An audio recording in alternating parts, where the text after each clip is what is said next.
17h sur l'ensemble du territoire national. Vous suivez toujours RFM Matin et vous ne saurez faire meilleur choix. Nous sommes avec Ismaïla Camara. Bonjour. Bonjour Lisa. Démarrons avec les titres. Fausse alerte à la bombe au Radisson Blu. Les occupants de cet hôtel ont baigné dans la panique pendant 5 heures. La police qui fouillait les lieux rassure les populations. Début ce mercredi de la grève de la faim des ex-employés d'Amas Sénégal. Ils exigent le paiement de leurs arriérés de salaire s'élevant à 3 milliards de francs.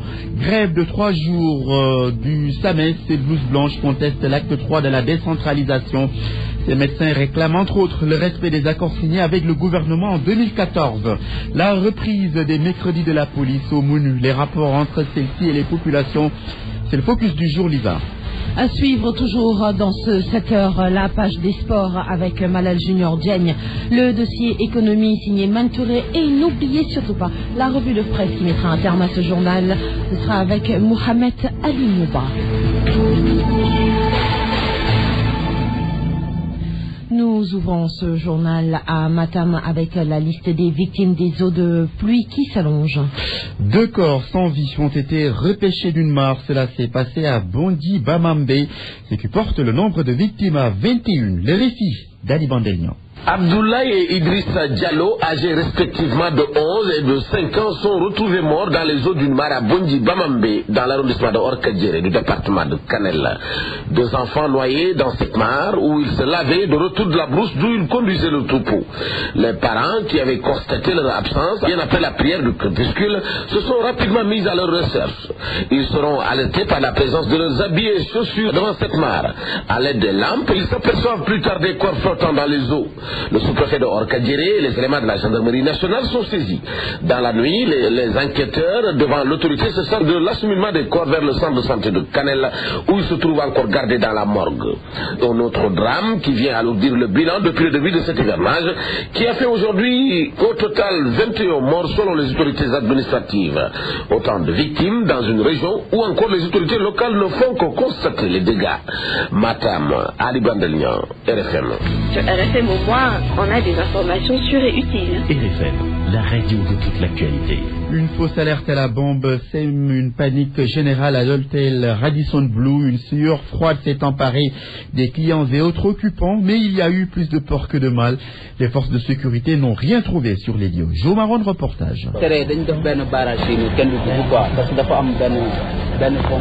La peur bleue au Radisson Blu laisse finalement la place à un ouf de soulagement. Ah oui, tout à fait. Oui. On est équipage Air France, donc on est arrivé hier et on repart demain. Non, mais on vient quand même, on pense qu'on est en toute sécurité. Si on continue à desservir Dakar, c'est qu'à mon avis, il n'y a pas encore... Vous êtes prête à revenir? Oui, bien sûr. Je m'appelle Valérie Bergia. Plus de 5 tours d'horloge de panique générale. À l'arrivée, la police découvre que c'est une fausse alerte. Pas de bombe, précise le commissaire central de Dakar, Abdoulaye Diop. L'angoisse existentielle s'est dissipée parce qu'il n'y a pas de zone d'ombre ici. Il n'y a pas eu en fait de bombe ou quoi que ce soit. C'est une fausse alerte. Il n'y a pas de fait anodin en matière de menace. C'est tout ce que j'ai à dire. La nouvelle avait fini par attirer l'attention des centaines de curieux venus s'enquérir de la situation. Chez les responsables de l'hôtel, sur place, inutile d'insister, aucun mot n'est sorti de leur bouche. Les ex-travailleurs d'Amas Sénégal entament ce mercredi une grève de la faim. C'est pour exiger à ce que le dossier d'Amas Sénégal soit définitivement réglé. Ils réclament 3 milliards de francs CFA. Le chef de l'État avait donné des directives pour que le dossier soit soldé, mais jusque-là, rien. Le SAMES débute aujourd'hui une nouvelle grève de 72 heures également. Le syndicat autonome des médecins du Sénégal s'insurge contre les difficiles conditions de travail à cause de l'acte 3 de la décentralisation. Les médecins exigent aussi le respect des accords signés avec le gouvernement. Une vive tension à Dalifort, à l'origine un litige foncier portant sur un terrain de 5000 mètres carrés, un terrain qui oppose les habitants à un promoteur privé. Le mur de clôture a été détruit par les habitants. Mamadou Fall, le promoteur, a brandi un titre foncier avant de porter plainte pour destruction de biens appartenant à autrui. La police a convoqué jeudi prochain les deux parties en conflit. Les détails avec Salissou. Lui, c'est le porte-parole des riverains du site 6 au quartier Touba Seras. Le terrain se trouve dans l'espace communal de Dalifort. C'est un délaissé de voirie. Sa superficie est de 4780 mètres carrés. L'air longe la nouvelle emprise de l'autoroute à péage. C'est l'unique voie d'accès de la cité selon Tahir Gueye. Ici, c'est ce chemin qui mène à nos maisons. Et un beau jour, ce promoteur immobilier s'est pointé pour clôturer le site. Nous refusons d'être étouffés. C'est la raison pour laquelle nous avons tout bonnement détruit la clôture. Pile de dossiers à la main gauche, Mamadou Fall, le promoteur privé, donne sa version des faits. Le terrain lui a été octroyé par l'État du Sénégal depuis 2009, défend-il. Tous mes papiers sont là. J'ai été au tribunal avant d'aller même au cadastre et au service des impôts et des domaines qui ont fini de régulariser les terrains en mon nom. J'ai mon plan cadastral, c'est un titre foncier. Voici le numéro 22677 DP. J'ai le droit de sécuriser mon bien et les habitants du quartier ont tout détruit. Pour tirer cette affaire au clair, la police de Pékin a convoqué les deux parties jeudi prochain. Salif Sow, Dalifort, Radio Futur Média. En plus bref, les avocats de Karim Wade en conférence de presse aujourd'hui en fin de matinée. Ils vont se prononcer sur le recours que la Cour suprême va examiner demain. Leur client a été condamné par la CREI en mars dernier à 6 ans ferme pour présumé enrichissement illicite. Une révélation du professeur Amsatou Sow Sidibé en tournée à Tambacounda. Elle déclare que le chef de l'État n'écoute pas ses conseils, ce que la ministre conseillère du président de la République déplore. Elle ajoute que le président Macky Sall pouvait éviter les derniers événements à l'université Cheikh Anta Diop de Dakar. Ces propos sont recueillis par Moussa Omar Gueye. Je ne peux que regretter ce qui s'est passé à l'université. Mais je dis que si le président de la République avait consulté ce ministre conseiller qui a enseigné pendant 35 années à l'université Cheikh Anta Diop de Dakar, eh bien, ce professeur aurait eu une autre approche. Je lui aurais suggéré de faire une recherche approfondie sur la situation. Ça lui aurait permis de trouver les stratégies pour se rendre à l'université Cheikh Anta Diop de Dakar. Mais je souhaite que le président m'écoute davantage. Professeur Amsatou Sow Sidibé, ministre conseillère du président Macky Sall. 7 heures passées de 7 minutes, vous écoutez le journal dans RFM Matin et c'est une bonne idée. RFM, la radio de toute l'actualité. Ismaël Kamara. Le focus du jour sur la relation entre la police et les populations. Le prétexte, les mercredis de la police qui reprennent aujourd'hui. Le directeur général de la police l'a souhaité. L'une des ressources les plus essentielles pour une action de la police efficace est un bon renseignement. Les populations sont invitées à avoir un réflexe d'informateur. Le directeur de la sécurité publique Omar Mal avait récemment accepté d'aborder le sujet avec RFM. Makumba Beya. La police vit d'informations et de renseignements. Elle déteste cependant les fausses alertes. Elle décourage ses troupes et disperse ses moyens et son énergie, selon le directeur de la sécurité publique, Omar Mal. Mais pour que les gens soient sérieux, c'est-à-dire ne pas faire des appels indélicats. Ça décourage les gens qui sont chargés justement de prendre les appels. Parce qu'au moment où vous faites le plaisantin, il y a quelqu'un qui est dans le besoin de se faire assister. Vous prenez le temps durant lequel lui, il aurait pu se faire assister. Vous ne parlez pas de choses sérieuses. Votre interlocuteur se décourage alors qu'il y a à côté quelqu'un qui est dans le besoin, qui aimerait vraiment être, dont le souci devrait être pris en compte pour lui permettre donc de se tirer d'affaire. Donc il faut que les gens soient sérieux dans ce qu'ils font. Le moindre soupçon doit cependant faire l'objet d'une dénonciation parce que souvent de précieuses informations partent des populations et aboutissent à des découvertes spectaculaires. Il appartient d'abord à la population d'avoir un réflexe de renseigner. Renseigner, c'est d'abord se sécuriser soi-même. Parce que les rames, c'est les bulletins. En appelant par le numéro habituel, le 17 vient. Dans n'importe quel service de police. Les commissariats sont sertis dans les quartiers. Sinon vous appelez le 17. Vous appelez le 18 même s'il le faut. Entre police et population, il s'agit d'une relation où chacune a besoin de l'autre, même si souvent une défaillance d'un côté ou de l'autre peut aboutir à des conséquences désastreuses.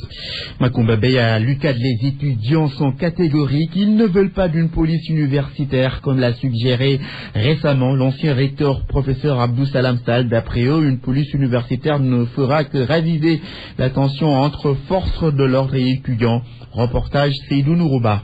Une police à l'université, pas besoin d'aller loin. Les étudiants n'en veulent pas. Parce que des fois, il y a des risques quoi. Oh, moi, vraiment, je ne suis pas d'accord. Pourquoi? Vu ce qui s'est passé ici, en fait. Je suis contre. Du moment où c'est la police qui va venir s'installer ici dans cette université, les étudiants et la police, il y a une longue histoire. À chaque étudiant, son point de vue. Une police ici, c'est comme de la provocation. Hein. Ça va faire vraiment augmenter la tension qu'il y a entre étudiants et policiers. Sécurité contre qui? Entre étudiants? Non, du tout. Il n'y a pas de problème entre nous. Seulement, il peut y avoir difficulté. Chacun peut être dans un camp ou dans un autre. Mais de là à ce que, voilà, qu'il y ait entre nous des querelles à telle enseigne qu'il est nécessaire d'installer une police ici, là, c'est trop, tout sauf une police universitaire. D'ailleurs, cela ne fera que raviver la haine entre étudiants et forces de l'ordre. C'est la conviction de cet étudiant pressé d'aller faire son cours. Cette histoire est marquée par beaucoup de confrontations. La police a fait beaucoup de victimes à l'université. Et il y a un sentiment de mépris et de dégoût qui fait qu'on ne saurait accepter que des policiers viennent s'implanter à l'université. Et si une police s'impose à l'université, ce sera sans les éléments de la police nationale, estiment d'autres étudiants qui veulent avoir affaire à une sécurité responsable et proche des étudiants. La police a très mauvaise presse chez beaucoup de Sénégalais interrogés par RFM. Pour eux, la police ne se soucie de personne. Pire, les forces de sécurité n'ont pas vraiment d'égard à l'endroit des populations. Ousmane Gueye, reportage. Le jeune Ibrahima est très en colère contre la police. À l'entendre, les limiers n'ont aucun respect pour les Sénégalais. Même un animal mérite certains égards. Vous ne pouvez pas vous permettre de l'égorger n'importe comment. Vous êtes obligé d'observer certaines règles.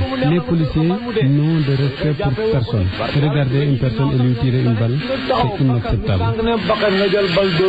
Alassane, lui, accuse le gouvernement d'être complice. Si le gouvernement voulait que la police se comporte bien, il l'aurait fait. Nos autorités n'ont qu'à rappeler nos policiers à l'ordre. Le métier des forces de sécurité, c'est de nous protéger et non pas de nous tuer. Cet étudiant est d'un tout autre avis. Il trouve que c'est la formation des policiers qui pose problème. Ceux qui savent ce que la police représente, normalement, ils ne devraient pas tirer sur les gens, normalement. Au contraire, ils devraient veiller sur la sécurité. C'est vraiment déplorable. Les morts d'hommes, on ne le souhaite pas. Surtout venant de la part de ceux qui devraient nous protéger, prendre en charge notre sécurité. Selon ces jeunes rencontrés à l'université Cheikh Anta Diop et Grand Yoff Arafat, ils urgent de revoir le fonctionnement de la police. Il y va, d'après eux, de la sécurité des populations. Un mot sur l'international, le Burundi est entré dans les prémices d'une guerre. International Crisis Group tire ainsi la sonnette d'alarme après l'assassinat du général Adolphe Chimirimana et l'attentat qui a blessé le militant des droits de l'homme Pierre Claver Bonimpa. L'ONG estime que ce qui se passe au Burundi s'apparente à une guerre car on est passé des manifestations de rue à des assassinats ciblés de personnalités. RFM.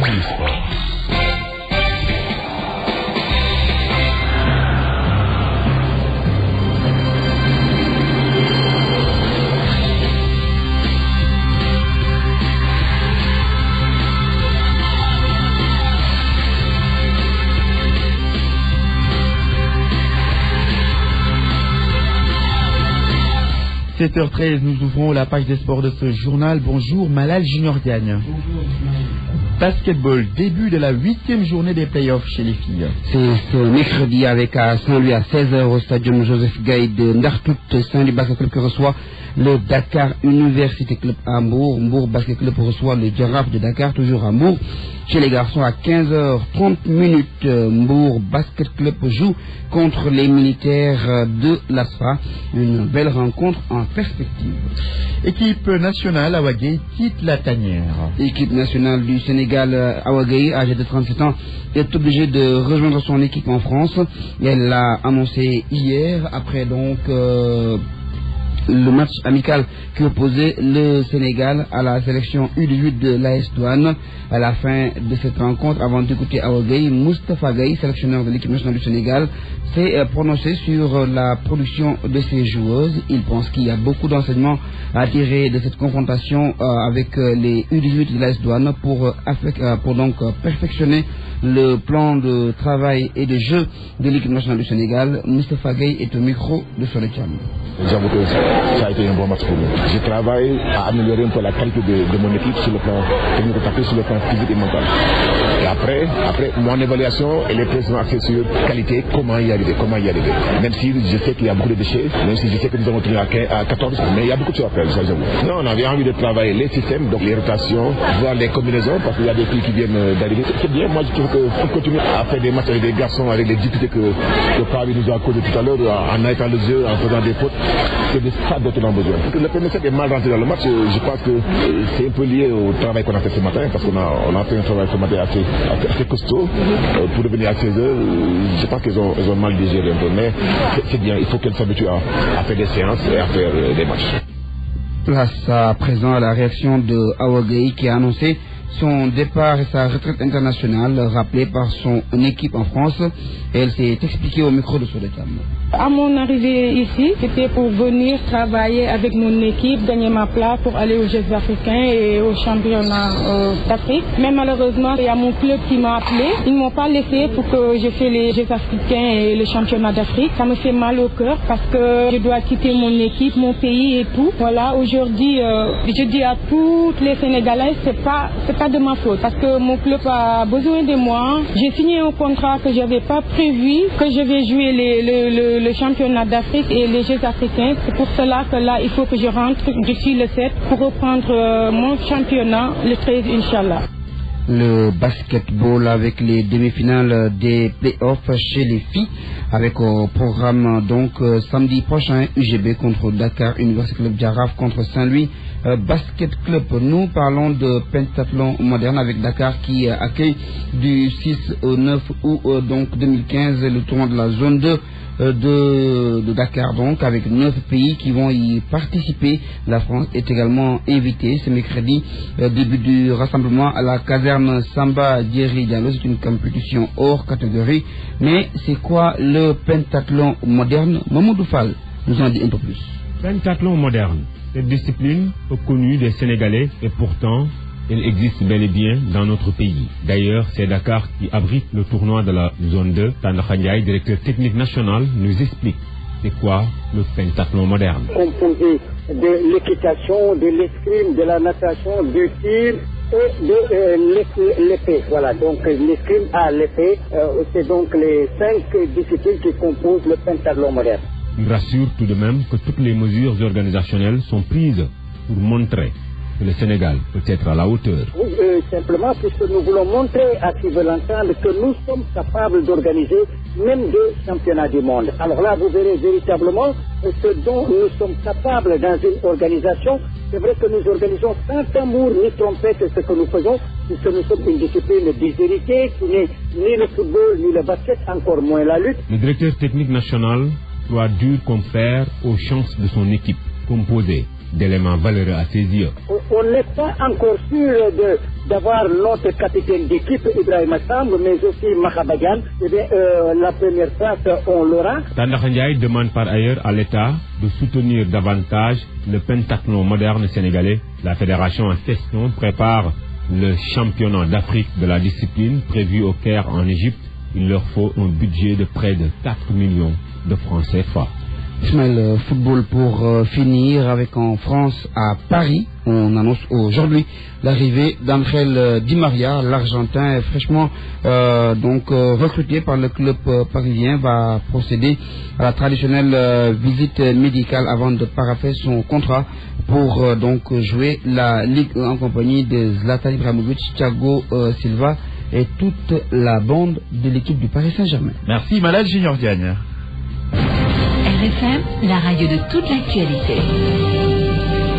Le système éducatif en question, celui-ci est en perte de vitesse. Cela au regard des nombreuses grèves des syndicats de l'enseignement et des mauvais résultats des examens de fin d'année. Peut-on parler de Sénégal émergent quand l'éducation va mal? Élément de réponse dans ce dossier économie du mercredi, signé Mantouré.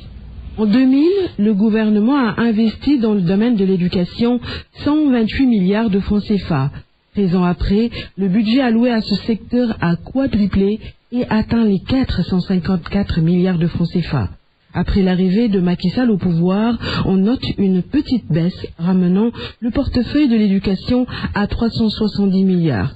Pour le pourcentage, 35 ou 40% du budget national, le professeur Ali Tandian ne souhaite pas s'y aventurer parce que finalement, il peut s'y perdre comme bien des Sénégalais. Il me sera difficile d'entrer dans cette guerre de chiffres. Le régime précédent nous parlait de 40% et aujourd'hui on nous parle de 35%. Le paradoxe, selon cet enseignant-chercheur à l'université Gaston Berger, reste le volume de l'investissement et les mauvais résultats obtenus ces 15 dernières années. Selon le rapport de la direction de la planification et de la réforme de l'éducation, la réussite du BFM et du baccalauréat tourne autour de 40%. Moins de la moitié. Avoir mobilisé autant de milliards et aujourd'hui nous retrouver avec des résultats aussi catastrophiques, cela pose un problème. Que réellement les investissements sont orientés là où il faudrait réellement. On investit en termes d'infrastructure ou bien on investit en termes de respect des quantum horaires ou bien on investit en termes du contenu des super pédagogiques. Le Sénégal risque de perdre deux fois, c'est-à-dire investir autant d'argent et avoir un capital humain incapable de tenir les rênes de formation ou d'un enseignement de qualité. Dans ce cas, l'émergence ressemblerait plutôt à un éléphant blanc. Doudou Ndiaye, économiste-chercheur. C'est illusoire de penser espérer une émergence avec une situation pareille dans l'éducation. Avec des résultats aussi catastrophiques à tous les niveaux, je pense que ces jeunes-là qui, en 15-20 ans, seront aux manettes, risquent de nous amener à des situations qui seront tout simplement sur le plan socio-économique catastrophiques. Parce qu'au niveau de ces jeunes, nous serons obligés demain d'attendre un savoir-faire, un savoir-être, un savoir tout simplement cognitif qui risque de ne pas être compétitif. Ali Tandian, docteur en sociologie, donne une image parfaite de la situation. Un âne avec des sacs en or au plan émergent ne peut être réussi que si effectivement on a une population suffisamment éveillée, une population suffisamment outillée. On a beau mobiliser autant d'argent. Le plan Sénégal émergent horizon 2035, ce sont des dettes à coups de milliards que le Sénégal doit payer avec des intérêts en plus. Il faut une expertise dans tous les domaines pour porter ces projets, mais sans formation adéquate. D'autres vont s'y mettre et vont bénéficier des retombées économiques. Pendant ce temps, le citoyen sénégalais reste toujours au bas de l'échelle. Et donc, faudrait agir et vite. Doudou Ndiaye. Qu'on arrête, qu'on accepte de se mettre sur la table et de réfléchir et de revoir quels sont les problèmes. Si toutefois le système éducatif n'est pas réorganisé, en 2035, le Sénégal sera tout sauf émergent.